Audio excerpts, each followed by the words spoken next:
మా మా మా ఉన్నతాధికారి ఒక ఆయన ఒక ఐపీఎస్ మన సిద్ధార్థ కౌశల్ గారు ఆయన వ్యక్తిగత కారణాలతోటి ఆయన పదవి విరమణ చేస్తే దాన్ని కూడా తీసుకొచ్చి రాజకీయం చేస్తున్నారంటే నిజంగా ఎంత దౌర్భాగ్యమో అసలు అర్థమే కావడం లేదు మాకు. అట్లాగే నాయకులకు ఓదార్పులకు వెళ్ళినప్పుడు కూడా అక్కడ మీరు ఇప్పుడు మీ కార్యకర్తలను ఉద్దేశించి లేకపోతే వేరే కార్యక్రమాలకు వెళ్ళినప్పుడు మాత్రమే పోలీసుల మీద భౌతిక దాడులు జరుగుతున్నాయి. ఎందుకు జరుగుతున్నాయి? సో అది కూడా మీకు ఈ సందర్భంగా గుర్తు చేస్తూ ఉన్నాం. అట్లాగే పోలీసులు తప్పుడు కేసులు పెడుతున్నారని నిందారోపణలు చేస్తున్నారు. ఒకటి ఏదైనా ఇప్పుడు పోలీస్ శాఖే కాదు, ప్రతి శాఖ కూడా ఏది కూడా 100% కరెక్ట్గా ఎక్కడ పనిచేయదు కూడా పనిచేసే సందర్భాలు. ఎందుకంటే మనం ఈవెన్ భగవంతుడు కూడా 100% కరెక్ట్ కాదు నాకైతే తెలియదు. సో కొన్ని పొరపాట్లు జరుగుతూ ఉంటాయి దాంట్లో.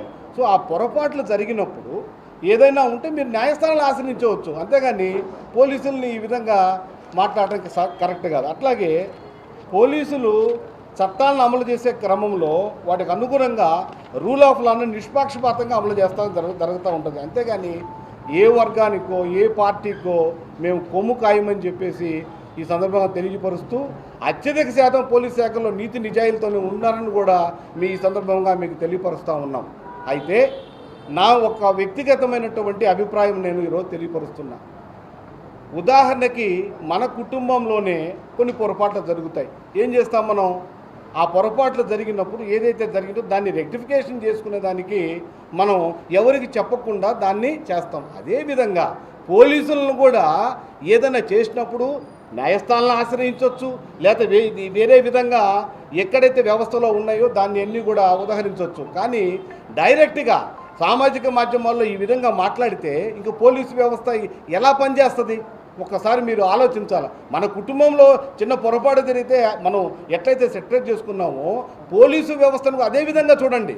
దయచేసి ఆ విధంగా చూడండి. ఎందుకంటే పోలీసు వ్యవస్థ లేకపోతే ఒక్క నిమిషం కూడా మనం కంటిన్యూ అవ్వాలంటే కష్టం కదా ప్రజాస్వామ్యంలో. సో ఇది కూడా మీరు గమనించాల్సిందని చెప్పి ఈ సందర్భంగా తెలియపరుస్తూ ఉన్నాం.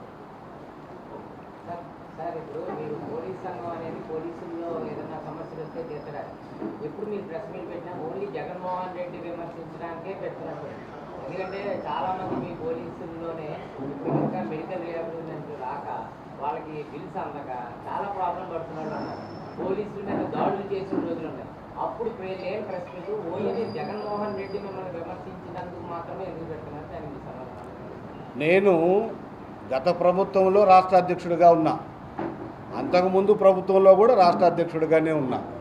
ఎవరిని పోలీసులు అంటే మా మనోభావాలని ఆత్మస్థైర్యాన్ని ఎవరు కించపరిచినా కూడా మేము ఇదే విధంగా వచ్చి ఖండన ఇస్తూనే ఉంటాము.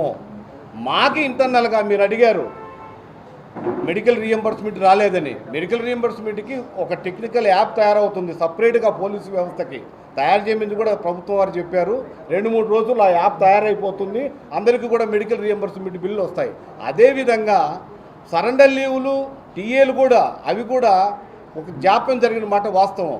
కానీ అంతకుముందు ఇదే ప్రభుత్వంలో మేము సంక్రాంతి పండుగ సార్ మేము పండుగ చేసుకోవాలి కానీ మాకు సరెండర్ లీవ్ ఇవ్వమంటే ఇమ్మీడియట్గా సీఎం గారు ఇచ్చినందుకు కూడా సీఎం గారు కూడా ఈ సందర్భంగా కృతజ్ఞతలు తెలియపోస్తాను గౌరవ చంద్రబాబు నాయుడు గారికి.